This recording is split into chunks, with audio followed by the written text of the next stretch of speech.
Selamat datang di channel gue, Reza Official. Kali ini, gue akan membawakan cerita horor yang berjudul Rumah Angker di Pinggir Kota. Simak ceritanya sampai habis. Langsung saja kita mulai. Berikut ceritanya. Kamu pernah dengar tentang rumah tua di pinggir kota yang katanya angker? Ya, rumah itu berdiri kokoh dengan jendela-jendela yang sudah patah dan cat yang sudah mengelupas.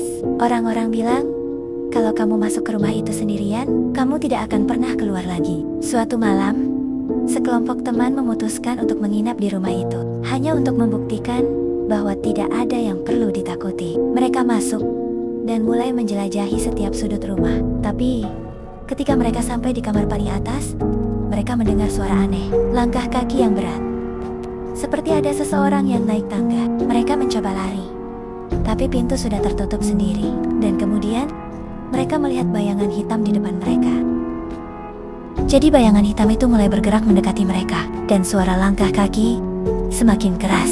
Salah satu teman mereka mencoba membuka pintu, tapi tidak bisa. Tiba-tiba, lampu mati, dan mereka terperangkap dalam kegelapan. Kemudian, mereka mendengar suara bisikan di telinga mereka. Kalian tidak seharusnya ada di sini. Mereka semua sangat ketakutan.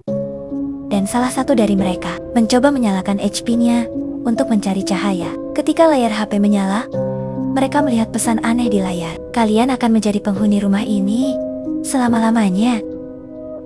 Jadi mereka semua sangat terkejut dan mencoba lari. Tapi pintu masih tidak bisa dibuka. Tiba-tiba, layar HP mereka semua menyala, menampilkan gambar mereka sendiri, tapi dengan mata hitam dan senyum yang menakutkan. Mereka semua berteriak, dan kemudian semuanya menjadi gelap. Ketika mereka sadar, mereka berada di ruang bawah tanah rumah itu, dikelilingi oleh foto-foto orang-orang yang pernah masuk ke rumah itu sebelumnya. Dan di dinding, ada tulisan darah selama-lamanya. Tiba-tiba, mereka mendengar suara langkah kaki lagi, dan pintu ruang bawah tanah mulai terbuka.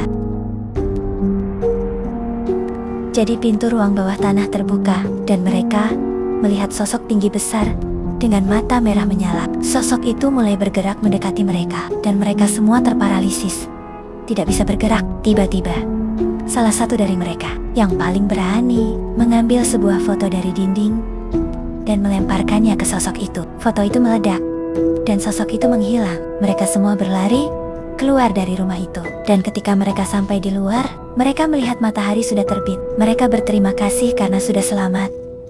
Tapi, ketika mereka melihat ke belakang, mereka melihat tulisan di dinding rumah itu. Aku akan menunggu kalian.